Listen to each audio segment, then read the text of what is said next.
And then we were in the back with Renee Moxleygood, with Adam Cole, and Roderick Strong comes in and asks, you're not seriously starting to like this guy, right?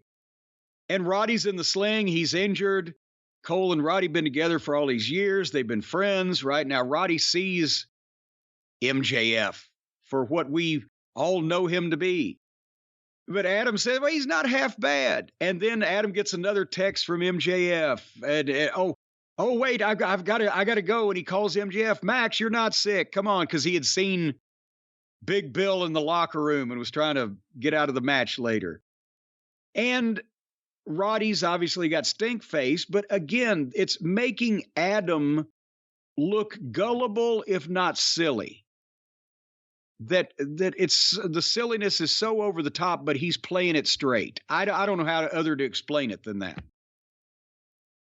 Anyway, the tag team tournament match was Brian Cage and Big Bill with Prince Nana against MJF and Adam Cole. And obviously, this was another showcase again. It wasn't a real match, and you can't have one with Brian Cage, for one thing.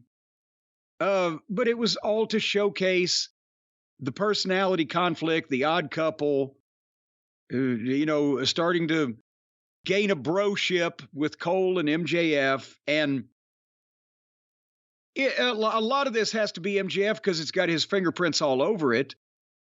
And it's fucking great stuff. This kind of shit, without the obviously stagey Hollywood-produced vignettes, this kind of match is how you would have told the story in the territory days. And this works.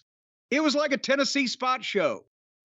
It was the complete antithesis of any match you ever see on AEW, and it was a wrestling angle storyline match where MJF tries to body slam Big Bill but hurts his back and tags Adam Cole in and starts to walk out, but Adam's got to all come back. And then they do the push-up contest with Adam Cole and Brian Cage. And MJF tags back in and wants Big Bill, and MJF teases the slam and hurts his back again. And then Big Bill dares MJF do the push-ups. And when he does, he kicks him in the ribs. It's a Tennessee spot show in Rabbit Ridge, Kentucky. Except it's on national TV. Anyway, they went a few minutes. They went to the break.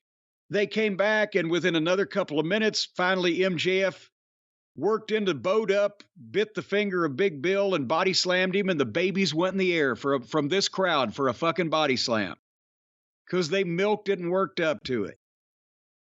And then MJF went back and forth with Cage and hit an eye poke and a hot tag, an actual hot tag to Adam Cole. And Cole does the comeback, including the eye poke. And then they milk, are they going to hit that sweet double clothesline? But they get hit with them. But finally, MJF hits the heat seeker, which is, by the way, another thing they better not have banned, because that's not even a pile driver. Fucking morons. And then Cole hits the knee, 1, 2, 3. They did 7 minutes on the air, and they did nothing.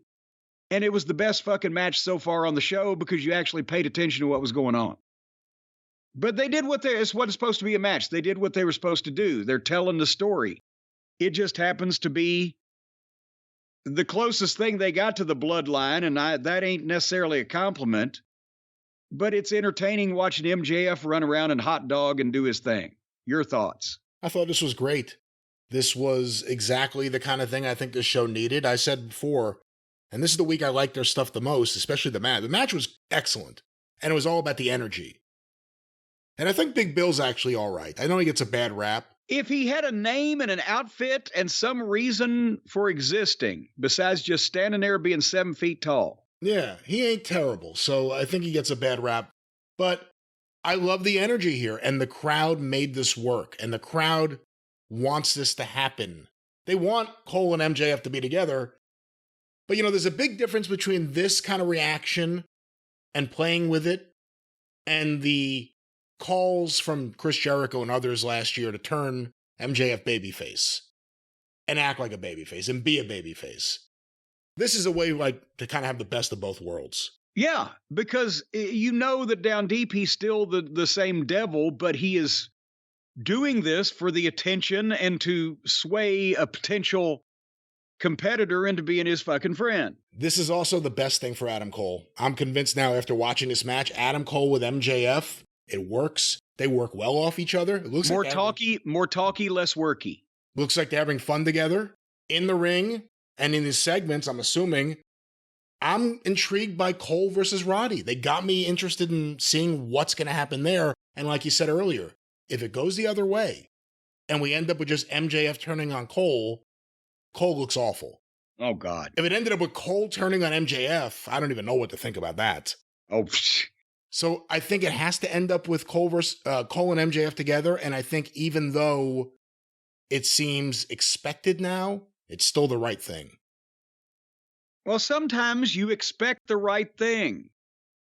Just because the sun comes up every morning doesn't mean that it's got one day. Well, let's not have the sun. People will be amazed. And then anyway, they did the interview afterwards. They got the microphones. MJF got the fans to do Adam Cole's Bay chant, put their T-shirts over. Double clothesline has got the fans to chant for a double clothesline. And then Adam says, I never expected this team to work, but it has. And they're going to win the tournament. They're going to get a tag title match on Collision on July 29th, apparently. So it will be, that might be interesting. If it's FTR with the belts, and I can't imagine they're going to take the belts off FTR. It'll be FTR against Cole and MJF. And one would think that some shit would have to hit the fan. And that's the serious show. So it might be good. But they're better than you, baby. All right.